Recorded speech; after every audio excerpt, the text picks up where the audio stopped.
So I'm going to start off by getting our butter melting. Now, butter is the best way to cook this. Now, I'm using my cast iron griddle. It's one of the best ways to cook something like this. So I'm going to get this melted. Now, when you go to a Pat's or a Geno's or some steak shops, they'll have loads and loads of onions just sitting there on the coolest part of the grill, and they'll be there for quite a while. But they're nice and warm and ready for use. So I'm gonna pop these on here and get those frying up.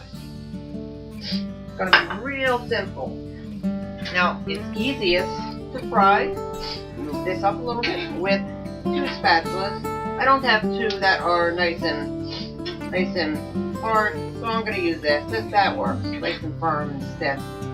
That won't bend a lot, so this will work. But I'm going to get these nice and sauteed.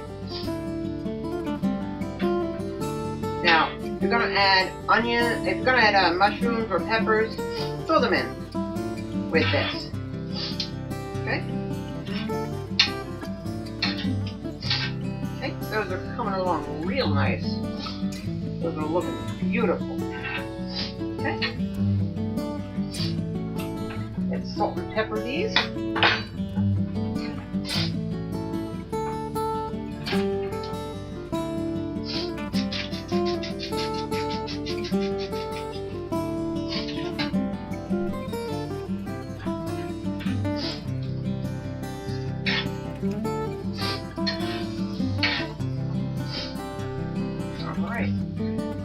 And it's going to get a little messy, but these are well on their way.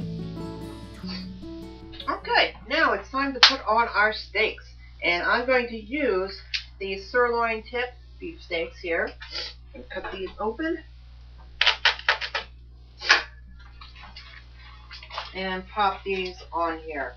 They're nice and separated here, and they're really, really thin. They will work perfectly. I'm going to do 3 of these.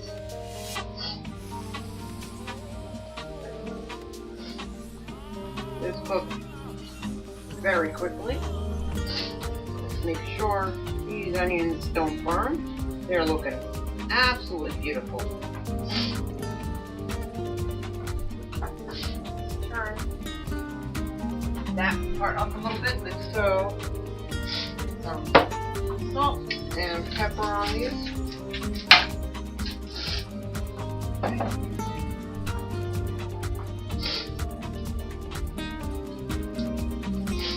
And I'm going to use this and break this apart. This is the way I like my steak.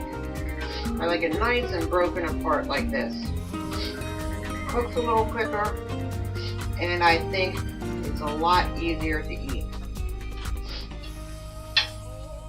Okay, now you want to make sure you use a nice and soft roll here, and we have some nice Amoroso's rolls. Now, Amoroso's is a brand in this area that provides most of the rolls for a lot of places, a lot of steak sandwiches, steak shops, and such. So we just want to split it open. Grab a plate. Let's grab my spoon here. I'm going to mix up our cheese whiz back here. Okay. Now, some people like the cheese whiz on top. Some people like the cheese whiz on the bottom. I tend to like the cheese whiz on the bottom. Makes it a lot easier to eat, in my opinion. So, let's get the cheese whiz in there. They got vats of this stuff down there.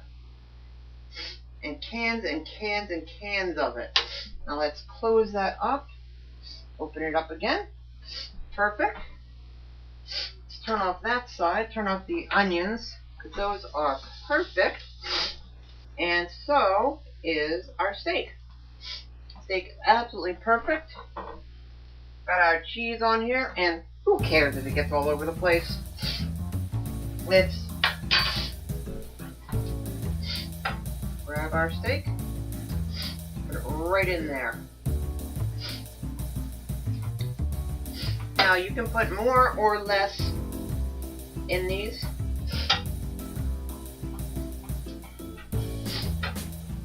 You can fill it up a little bit more. Doesn't matter to me. It's fine just the way it is.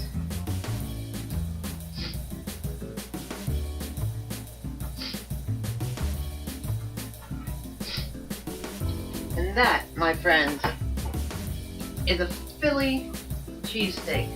I actually refuse to call it a Philly cheesesteak, but it's a cheesesteak. Traditional cheesesteak. Look at that. Oh, that is heaven. Absolute heaven. And it's dripping all over the place. That's a sign of a really good sandwich.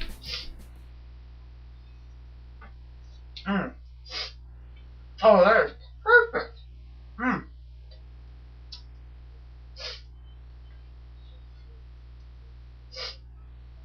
Absolutely perfect.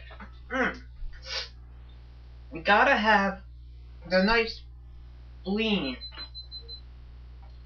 when you're doing this. So, that's it for Julian Sunday Dinners. Thanks for joining us for this special Philadelphia episode. I'm Julian, and I'll see you next time on Foodaholics 101. Come to Philly, have some of their stuff. It's some good eats.